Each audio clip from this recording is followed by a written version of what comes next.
2021-22 시즌 15라운드 지난 주중에 치러졌던 일정 정리하겠습니다.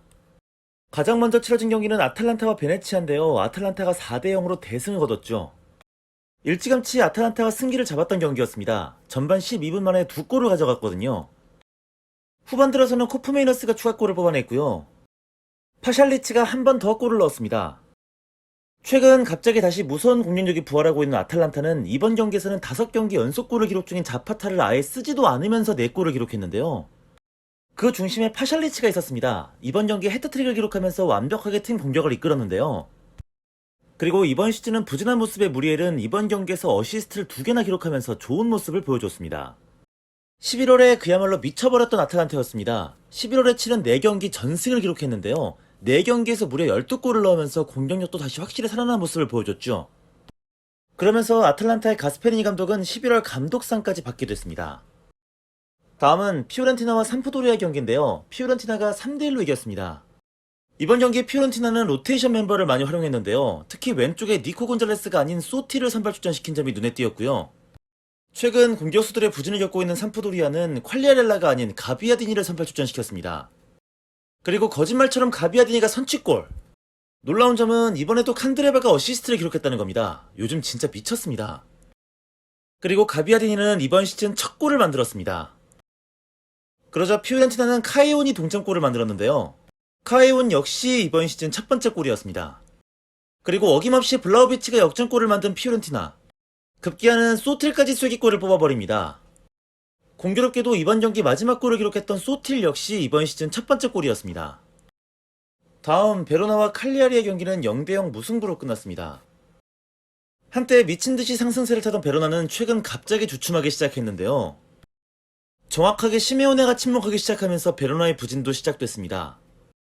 이번 경기도 시메오네 앞에 찬스가 많이 있었는데요. 이걸 제대로 살려내지 못하면서 결국 베로나도 무득점에 그치고 말았습니다. 시메오네의 의존도가 꽤 높아졌어요. 반면 칼리아리는 7경기 연속 무승에 빠졌는데요. 특히 기대를 많이 갖고 내려왔던 케이타 발데가 예상외로 너무 폼이 좋지 않습니다. 그러면서 아직 시즌 절반도 치르지 않았지만 개인적으로 칼리아리는 강등을 피하기 어려울 것 같다는 생각이 듭니다.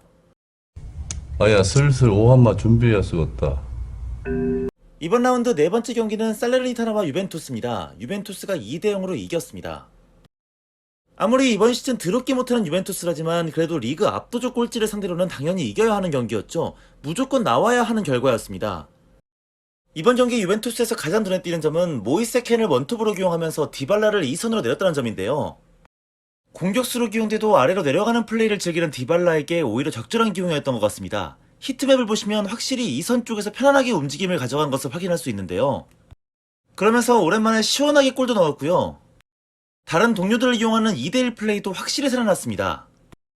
유일한 오게티는 PK 실축이었는데요. 한 가지 더 좋은 소식은 모라타가 골을 넣었다는 겁니다.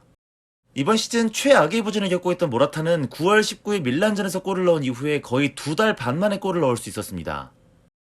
또한 키에사의 부상으로 콜업이 된 만 18세 마티아스 소울레, 이번 경기에서 딱 10초가량 뛰었지만 어쨌든 세리아 무대 데뷔전을 치르게 됐습니다. 다음은 볼로냐와 로마의 경기인데요. 볼로냐가 1대0으로 이겼습니다. 확실히 펠레그리니가 부상으로 빠지자 큰 어려움에 처한 로마라고 할 수 있겠습니다. 승부는 스판베리에 딱 한 골로 갈렸는데요. 반면 로마의 결정력은 너무 부족했는데요. 특히 타미의 결정력은 확실히 고민이 좀 필요하겠습니다.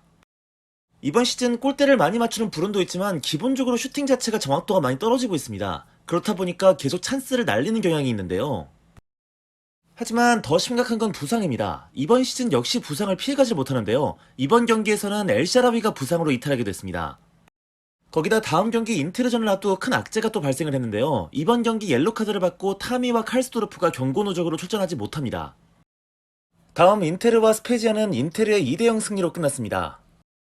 인테르 수비의 핵 데브라이가 부상으로 빠져있는 상황. 문제는 라노키아까지 부상이기 때문에 3백 가운데에 설 수비수가 여전히 없는 상황인데요. 거기다 지난 경기에서 3백 가운데 위치를 그나마 잘 소화해줬던 바스토니가 경기 직전 장염에 걸리면서 출전을 못하게 됐습니다. 결국 센터백 자원 중에 딱 슈크리니아르 한 명만 남은 상황이라 수비가 어떻게 돌아갈지 우려가 됐던 상황이었는데 어떻게 돌아가긴요? 잘만 돌아가지요. 인테르는 수비 불안을 이렇게 해소했습니다. 우선 최후방에 슈크리니아르와 브로조비치를 남겨두고 라인을 최대한 끌어올렸는데요. 그러면서 3백 양 측면에 배치가 된 담보로시와 디마르코를 적극적으로 올리면서 중원 싸움의 우위를 가져갔습니다. 그렇게 만들어진 수적 우위를 인테르는 적극적인 전방 압박으로 사용을 했는데요. 그렇다 보니 스페지아 입장에서는 계속 갇히는 모습이 나올 수밖에 없었습니다. 결국 계속해서 인테르가 스페지아 공격을 상대 진영에서 미리 끊어내고 수비 리스크를 없애고 계속해서 공격을 밀어붙일 수가 있었죠. 이번 경기는 그야말로 시모네 인자기 감독의 전략이 가져온 승리라고 할 수 있을 것 같습니다. 득점은 오랜만에 갈리아르디니가 만들어냈고요. 라우타로도 PK 공포에서 벗어나고 있습니다. 다음 경기는 제노아와 밀란입니다. 밀란이 3대0으로 완승했습니다. 여전히 부상자가 많은 밀란은 이번 경기 메시아스가 이적 처음으로 선발 출전을 했는데요. 우선 질라탄의 프리킥골로 먼저 앞서갔던 밀란. 메시아스가 이번 경기에 2를 냈습니다. 이번 경기 머리로 한 골, 그리고 왼발로 한 골, 멀티골을 기록하면서 승리를 이끈 건데요. 부상으로 자원이 부족한 상황에서도 꾸역꾸역 결과를 만들고 있는 피올리 감독, 정말 열심히 살고 있는데요. 야, 정말 다들 열심히들 산다. 정말 열심히들 살아. 하지만 이 와중에 부상자가 또 추가가 되고 말았습니다. 이번에는 키엘인데요. 이번 경기에서 십자인대 부상으로 시즌 아웃이 되고 말았습니다. 다음 경기 사스올로와 나폴리입니다. 두 팀은 2대2 무승부를 기록했습니다. 나폴리 입장에서는 아쉬웠던 경기였습니다. 파비앙 루이즈와 메르텐스가 연속골을 넣으면서 2대0으로 먼저 앞서갔는데요.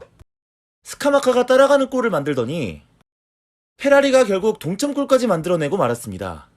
스팔레티 감독 입장에서는 최근 답답할 수밖에 없을 것 같습니다. 이번 경기에서는 퇴장을 당하기도 했는데요.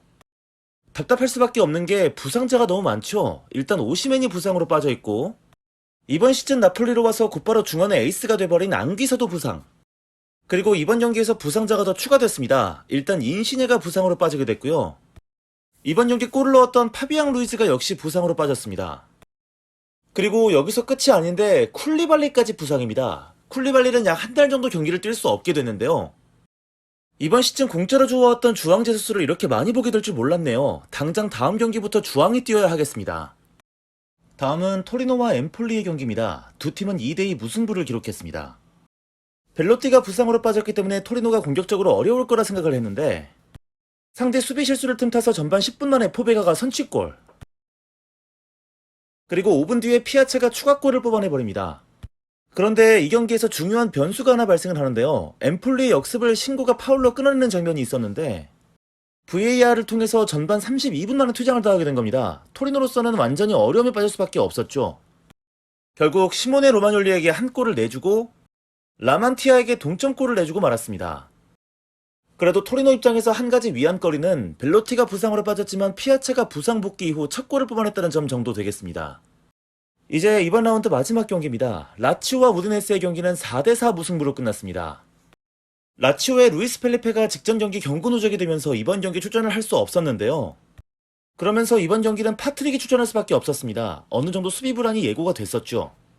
특히 라치오 수비진들은 우디네스의 베투를 전혀 제어하지 못했는데요.